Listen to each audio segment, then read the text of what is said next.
మాట్లాడినేవ్వండి sir, మాట్లాడినేవ్వండి sir. మీరు respect మీకు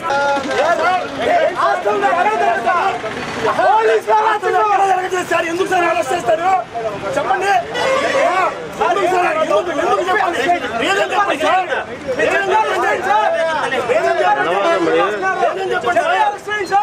ఏమని చెప్పండి సార్. ఏం తప్పు చేయట్లేదు, ఏం తప్పు చేయట్లేదు సార్. ఏం తప్పు చేయట్లేదు. బంధు ఖచ్చితంగా చేస్తాము. సంవత్సరం బంధు వాళ్ళు సెలవు ఇవ్వాల్సి వచ్చిందా సార్? ఏం సార్ కంప్లైంట్ రాయమంటారా సార్?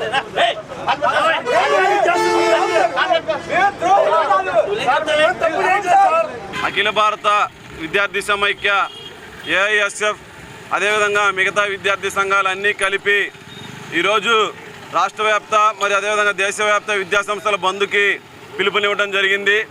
ఏదైతే ఢిల్లీలో జంతర్ మంతర్ దగ్గర నీట్ పేపర్ లీక్ అయ్యి కొన్ని వందల వేల మంది విద్యార్థులు ఇబ్బంది పడుతున్నారని చెప్పి మరి కేంద్ర ప్రభుత్వానికి తెలిసే విధంగా విద్యార్థులు శాంతియుతంగా గత కొన్ని రోజులుగా నిరసన ర్యాలీలు తెలియజేస్తూ ఉంటే కనీసం ఈ పేపర్ లీకేజీకి కారణమైనటువంటి కేంద్ర విద్యాశాఖ మంత్రి ధర్మేంద్ర ప్రధాన్ కనీసం రాజీనామా చేయకపోవడం చాలా బాధాకరమైనటువంటి విషయం. రాజీనామా చేయకపోగా ఎవరైతే ప్రొటెస్ట్ చేస్తున్నటువంటి విద్యార్థుల్ని మరి వాళ్ళ మీద కఠినమైనటువంటి లాఠీ చార్జీలు చేసి తీవ్ర ఇబ్బందులకు గురి చేస్తూ ఉన్న నేపథ్యంలో మరి రాష్ట్రంలో ఉన్నటువంటి విద్యార్థులు విద్యార్థి సంఘాలు వాళ్ళకు మద్దతుగా నిలిచాయి.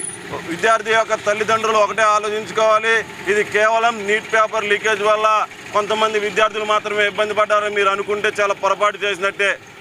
మన పిల్లలు మన విద్యార్థులు కూడా రేపటి రోజున ఈ సమస్యలు ఎదుర్కొనే ప్రాబ్లం ఉంది. కాబట్టి ఇప్పటికైనా తల్లిదండ్రులు మేర్కొని ఒక విద్యార్థికి కష్టం వచ్చిందంటే మిగతా వాళ్ళందరూ కూడా బాసడిగా నిలిచి ఆ విద్యార్థికి న్యాయం చేసేంత వరకు పోరాడితేనే ఈ సమస్యలు అనేవి తీరతాయని చెప్పి రాష్ట్ర వ్యాప్తంగా దేశవ్యాప్తంగా విద్యార్థులందరూ ఒక తాటి మీదకి వచ్చి నిరసన ర్యాలీలు తెలియజేస్తూ ఉన్నారు.